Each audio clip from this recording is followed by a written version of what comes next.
Kita lihat secara pengertian dahulu bahwa pengertian konflik ini ya berasal dari bahasa Latin yang namanya configure, yang berarti saling memukul.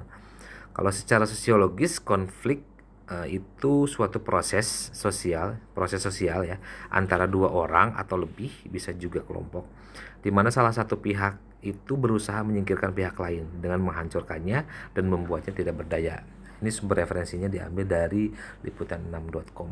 Ya, kalau di dalam bukunya Anwar Prabu ya, dalam tahun 2007, konflik itu adalah suatu pertentangan yang terjadi antara apa yang diharapkan oleh seseorang terhadap dirinya, kemudian terhadap orang lain, terhadap organisasi, juga dengan kenyataan apa yang diharapkan. Ya, itu terkait dengan pengertian konflik kerja. Kemudian ketika kita hidup ya di dalam sebuah organisasi juga terkait dengan apa itu konflik gitu. Sebenarnya berbagai pendapat ya banyak gitu ya dari tokoh-tokoh. Tapi ada 3 sudut pandang yang perlu kalian ketahui terkait dengan konflik itu ya. Yang pertama itu kita harus ketahui konflik dilihat dari pandangan tradisional, kemudian dilihat dari pandangan perilaku, kemudian dilihat dari sudut pandang interaksi. Itu yang menjadi titik poinnya. Yang perlu kalian ketahui adalah pandangan tradisional. Nah, di dalam pandangan tradisional ini juga seseorang itu berpendapat bahwa konflik itu merupakan sesuatu yang tidak diinginkan gitu ya. Siapa sih yang mau menginginkan konflik gitu ya. Jadi hal ini menurut pandangan tradisional bahwa konflik itu merupakan sesuatu yang tidak diinginkan ataupun itu berbahaya bagi kehidupan organisasi. Itu dari pandangan tradisional. Kemudian dari pandangan perilaku, biasa ya, hal ini biasa terjadi dalam kehidupan organisasi yang biasa bermanfaat gitu, yang disebut dengan konflik fungsional, dan bisa pula konflik itu merugikan bagi organisasi atau disebut dengan konflik disfungsional. Berarti ada konflik yang bermanfaat gitu ya, dan ada konflik yang disfungsional ya. Artinya kalau konfliknya memicu perusahaan itu bangkrut, itu sangat berbahaya. Tapi konflik ya sedikit perbedaan pendapat, ide, itu bisa diselesaikan. Nah, kemudian yang ketiga itu ada pandangan interaksi ya. Interaksi itu berpendapat bahwa yang namanya konflik merupakan suatu peristiwa yang tidak dapat terhindarkan ya, dan itu sangat diperlukan bagi pemimpin organisasi. Boleh ada konflik, tapi konfliknya yang bisa memajukan perusahaan ya. Jadi merapatkan kembali barisan konfliknya tersebut. Jadi biasanya konflik afektif ya. Konflik afektif itu yang timbul dari diri karyawan itu sendiri, dari dalam dirinya, karena tidak merasa betah gitu ya dengan lingkup ataupun budaya organisasi ya. Efektif muncul dalam diri saya, kenapa perusahaannya seperti ini ya, kok tidak sesuai dengan apa yang saya inginkan ya. Jadi timbul konflik afektif, dan kemudian timbul konflik proses yang ada dalam dirinya, dan akhirnya dia keluar dari perusahaan tersebut. Nah, itu yang perlu di manage gitu ya, yang dikelola oleh personal masing-masing ya. Kemudian bentuk-bentuk konflik dalam organisasi ya, ada konflik hierarki atau hierarchical konflik ya. Hierarchical konflik itu adalah konflik yang terjadi pada tingkatan hierarki organisasi ya. Kalau contohnya itu konflik antara komisaris misalkan dengan direktur utama, kemudian konflik antara pemimpin dengan karyawan, kemudian pengurus dengan anggota koperasi misalkan itu. Jadi itu konflik hierarki. Jadi hierarki itu level atas gitu ya. Rusuhnya tuh konfliknya tuh berada di level atas. Jadi pengurus dengan anggota koperasi, kemudian pengurus sama manajer gitu kan, kebanyakan gitu ya. Kemudian pengurus sama karyawan ya, itu yang sudah biasa dalam perusahaan. Kemudian bentuk yang ketiga adalah konflik fungsional ya. Kalau di dalam konflik fungsional itu adalah konflik yang terjadi dari bermacam-macam fungsi departemen dalam organisasi ya. Jadi contohnya itu konflik yang terjadi antara biasanya bagian produksi sama bagian pemasaran gitu ya. Jadi bermacam-macam fungsi departemen dalam organisasi. Kemudian ada bagian administrasi, misalkan administrasi umum dengan bagian personalia, contohnya seperti itu. Kemudian kalau konflik staf dengan kepala unit, konflik yang terjadi antara pemimpin unit dengan stafnya, terutama staf yang berhubungan dengan wewenang atau otoritas kerja ya. Misalkan contohnya itu karyawan staf ya, yang secara tidak formal itu kalau di Indonesia itu kan ada karyawan outsourcing gitu ya. Tetapi karyawan itu dia mengambil wewenang yang berlebih gitu ya. Jadi mengambil kebijakan ataupun menentukan kebijakan ini nggak boleh gitu, ini nggak boleh, itu tidak boleh. Itu konflik staf dengan kepala unit. Kalau misalkan konflik formal dengan formal informal, konflik yang terjadi berhubungan dengan norma yang berlaku di organisasi informal dengan organisasi formal. Contohnya bisa pemimpin yang menempatkan norma atau ya, norma atau aturan ataupun kebijakan prosedurnya ya, dia menempatkannya itu salah di dalam organisasi dan pada akhirnya tujuan untuk dicapainya itu dia ya tidak goal. Itu yang disebut dengan konflik formal sama informal. Kemudian penyebab terjadinya konflik ya, kita lihat dalam organisasi antara lain itu ada koordinasi kerja yang tidak dilakukan ya, kemudian ketergantungan dalam pelaksanaan tugas ya. Koordinasi memang perlu ya, antar lini, antar departemen yang harus dilakukan karena itu terkait dengan satu arahan tugas ya. Bisa diberikan tugas dari pimpinan, kemudian itu yang harus ada koordinasi dengan pimpinan, tapi itu tidak dilakukan.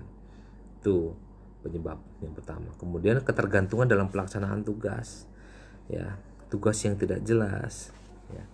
Kemudian tugas yang tidak jelas itu ya maksudnya tidak ada deskripsi jabatannya gitu. Misalkan deskripsi jabatan dari bagian keuangan tapi tidak ada tupoksinya, tupoksi tugas pokok dan fungsinya. Kemudian perbedaan dalam orientasi kerja ya. Kemudian ada perbedaan persepsi, itu penyebab terjadinya konflik. Kemudian ada lagi ya tentang perbedaan dalam memahami tujuan organisasi, kemudian sistem kompensasi itu juga masuk sebagai penyebab terjadinya konflik. Ada masuk juga terkait dengan strategi pemotivasian yang tidak tepat. Jadi harus di dalam hal memotivasi karyawan juga harus tepat ya, tidak asal-asalan. Kemudian cara mengatasi konflik kerja ya, yang pertama itu ada problem solving ya, harus ada pemecahan masalah dari setiap masalah yang terjadi di satu perusahaan dengan satu karyawan dengan karyawan yang lain. Kemudian lead subordinate goal ya, ada tujuan tingkat tinggi, artinya menyatukan visi misi kembali, harus dirapatkan kembali ya, antar lini, antar staf, antar kepala lembaga itu harus disatukan lagi biar chemistry-nya dapat lagi, kemudian biar satu frame lagi, satu jalan pemikiran ya. Kemudian expansion of resource ya, perluasan sumber ya, harus digali tuh sumber-sumber yang ada itu ya. Kemudian avoidance itu adalah menghindari konflik. Sama smoothing ini bukan yang ada di salon ya, smoothing rambut, melicinkan. Smoothing itu kan artinya melicinkan. Jadi melicinkan apa? Melicinkan konflik. Ya, smoothing. Jadi harus diminimalisir tuh, ya, dengan memahami situasi. Jadi harus seorang karyawan itu harus smart, ya. Be smart, karena orang yang cerdas itu dia yang bisa menempatkan diri dari berbagai situasi, ya, dan itu bisa memberikan manfaat bagi sekitar, bagi orang lain. Jadi ada orang yang sekarang mengejar prestasi gitu ya, tapi dia tidak memberikan manfaat bagi sekitar. Kemudian ada orang yang tidak terlalu ngoyo, ya, tidak terlalu ngoyo mengejar prestasi, tapi dia sangat bermanfaat, ya, di masyarakat. Ya. Artinya kita harus cerdas, ya, kita harus cerdas. Jadi orang yang cerdas itu adalah dia bisa menempatkan diri, ya, dari berbagai situasi dan memberikan manfaat bagi sekitar. Kemudian yang selanjutnya, pengertian daripada stres kerja.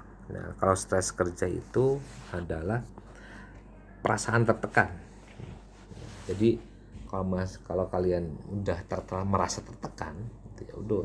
Kan ada orang yang ketika diarahkan, ketika dipres, disalahkan itu, mereka perasaan itu selalu tertekan. Ada orang yang kerjaannya itu tidak boleh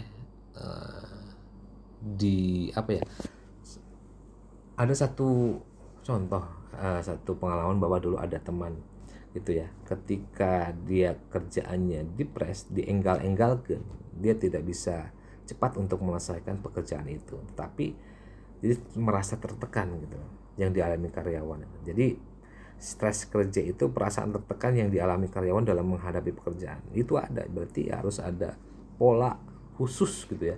Jadi si pimpinan itu harus mempunyai ramuan khusus terkait dengan latar belakang dari individu si ini harus beda-beda gitu. Cara penyampaiannya gitu. Berarti memang tugas seorang pemimpin itu harus bisa kenal dengan karyawannya. Karena di dalam stres kerja itu kan ada yang namanya simptom, ya. Di dalam simptom itu ada emosi tidak stabil gitu ya, emosian gitu. Biasanya kalau disuruh dengan nada yang tinggi, cepat keambil emosinya tuh. Jadi cepat ngambek, perasaan yang tidak senang, kemudian suka menyendiri gitu ya. Suka menyendiri itu karena tidak bisa bergaul dengan yang lain, sampai dengan dia sulit tidur ya. Kemudian yang bikin stres kerja itu ya merokok berlebihan. Nah itu bisa menjadikan satu orang itu, kita itu bisa stres berlebihan, karena sesuatu yang berlebihan itu yang tidak baik ya. Kalau di dalam Islam itu ya dikatakan dalam Al-Quran ma khalaqta hadza batila, jadi tidak ada ciptaan Allah itu yang tidak batil gitu ya. Ma khalaqta hadza batila, nggak ada yang batil ciptaan Allah itu ya. Yang menjadikan batil itu adalah secara personal, karena dia melampaui batas, atau di dalam Al-Qur'an itu disebut sebagai togo, melampaui batas. Kalau secara norma, secara sistem itu adalah togut ya kalau dalam Al-Qur'an. Jadi orang-orang yang melampaui batas itu ada yang secara personal itu adalah merokok terlalu banyak, makan terlalu banyak, minum terlalu banyak, tidur terlalu banyak. Itu togo, jadi terlalu banyak. Itu togo, melampaui batas, berlebihan. Kalau secara sistem kebijakan norma itu adalah togut gitu ya, seperti hanya dulu zaman Musa gitu ya, ana rabbukumul a'la, saya adalah pemimpin kalian yang paling tinggi, jadi kalian harus mengikuti saya, kalian harus taat kepada saya. Itu adalah togut, jadi orang-orang yang melampaui batas. Jadi dia mendeklarasikan gitu ya, mendeklarasikan dirinya sebagai seorang Tuhan, seorang Rob, pengatur. Jadi itu orang yang melampaui batas secara sistem. Kalau orang yang melampaui batas secara personal itu ya togo namanya kalau dalam Al-Quran. Togo sama togut. Kalau togo itu adalah secara personal, yang merokok terlalu berlebihan, itu yang bisa menyebabkan stres gitu.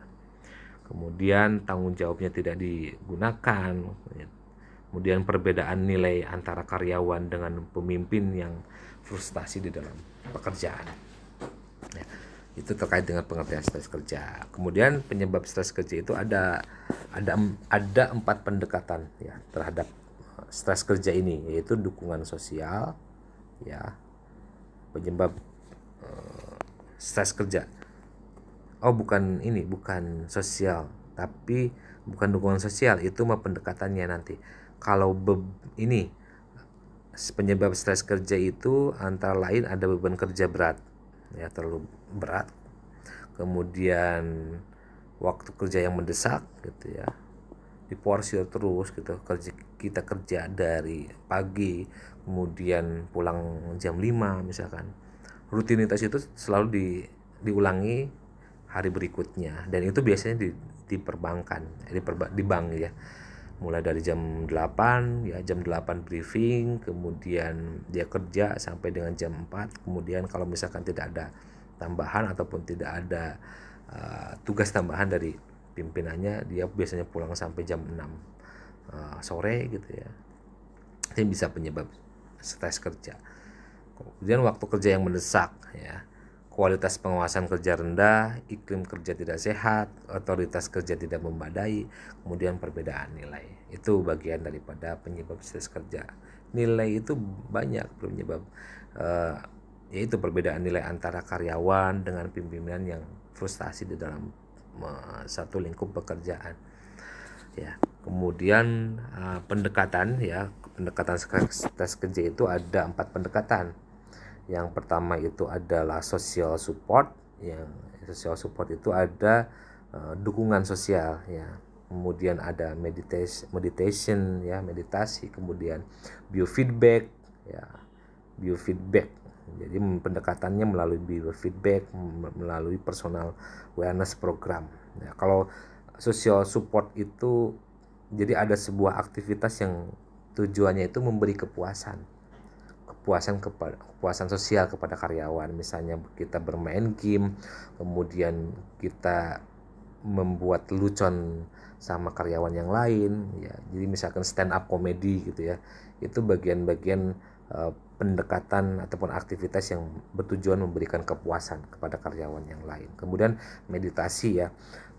Meditasi ini perlu dilakukan oleh kita dengan cara berkonsentrasi dengan ke alam pikiran, kemudian mengendorkan kerja otot. Jadi kalau kita sebagai seorang Islam kan bisa sholat gitu ya. Kemudian meditasi di ruangan khusus, berzikir kepada Allah, itu bagian daripada menghilangkan stres. Kemudian personal wellness program ini adalah biofeedback. Kalau biofeedback itu udah yang udah parah banget ya, melalui bimbingan medis ya. Biasanya ada yang bimbingan dokter, dia pergi ke psikiater, ke psikolog sampai dengan stres ya, karena ada beban berat dalam pundaknya, dalam otaknya, berarti dia harus ada bimbingan secara medis gitu ya, dari psikiater. Kemudian kalau yang personal wellness program itu merupakan pendekatan secara preventif. Jadi sebelum terjadinya stres ya, secara periode waktu yang kontinu, mereka memeriksakan kesehatannya, melakukan relaksasi otot ya, kemudian pengaturan gizi, makannya yang teratur gitu ya, jam makannya yang benar juga, kemudian dia harus melakukan olahraga secara teratur. Jadi itu bagian dari program wellness, personal wellness program gitu ya. Jadi pendekatan kesehatan pribadi. Jadi aktivitas-aktivitas yang dilakukannya itu ya yang tidak membuat kita stres. Kalau Bapak gitu kan, kalau misalkan stres itu larinya itu beda. Jadi setiap orang itu beda-beda. Kalau Bapak tuh lapar gitu. Nah, kalau misalkan stres tuh pengennya makan banyak gitu.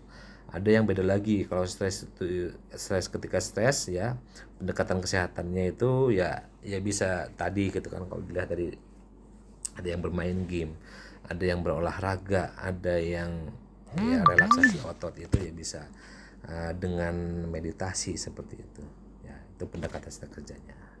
Nah, mungkin itu yang bisa Bapak sampaikan terkait dengan judul tentang konflik dan stres kerja.